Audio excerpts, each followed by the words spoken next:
actually food. It's very popular. At the beginning of the year, sometimes we start out with Skittles and Smarties, and that's how we first start learning to add. Well, I don't have any examples for that one. I forgot the can. But I think we kind of get the gist of that. So I'm going to go on to one that, other manipulatives, actually, I will show you. And I have some manipulatives that are magnets. But when we're talking about these tens and ones, we actually use tens and ones sometimes. No, we don't just draw them, but we actually have the manipulatives. So sometimes I have my magnets, and I pull those manipulatives out. So just like we drew the manipulatives when we were adding before, when we were drawing pictures, if you had the physical manipulatives, you could use those. But I like to teach them how to draw them because they're not always going to have those manipulatives. So if they know how to draw those manipulatives and use them the same way, that's even better. And if anyone wanted base 10 manipulatives, they're from the Parent Teachers Club. Okay. The next one is making a 10. And we've kind of already talked about making a 10. But at the beginning of the year, we kind of tried to memorize our numbers that make 10s, like 3 and 7, 4 and 6.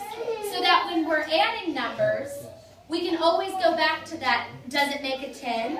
Or is it close to something that makes a 10? Like 5 plus 6. Well, if they know that 5 plus 5 is 10, that makes a 10, they should know that 6 is one more. That's going to be 11. So that's one of the strategies that we kind of talk about, and some of the students do use those, making a 10.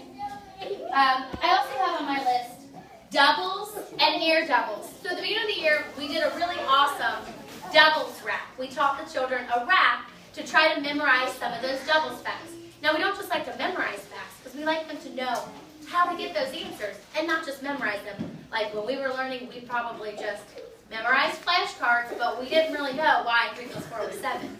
So we did kind of try to memorize our doubles once we understood what that meant, 4 plus 4, 5 plus 5. So they use doubles as a strategy, but doubles near doubles. So if I'm giving them 7 plus 6, if they know that 7 plus 7 is 14, they should know that 6 is one less. So my answer is going to be 13. Or that 6 plus 6 is 12, and 7 is one more, so my answer is going to be 13. So we talk about near doubles all the time. And if you ask your child a doubles rap, they might be able to tell you the entire rap. Cameron, do you have a question? Vanessa, do you have a question?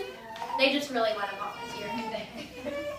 And then, like we've talked about all along, using place value. We use place value for everything. Like when we're adding, like I was asking the girls before. If I have 35 plus 45, what about my ones? What about my tens? And we can set that up, or draw our ones and tens.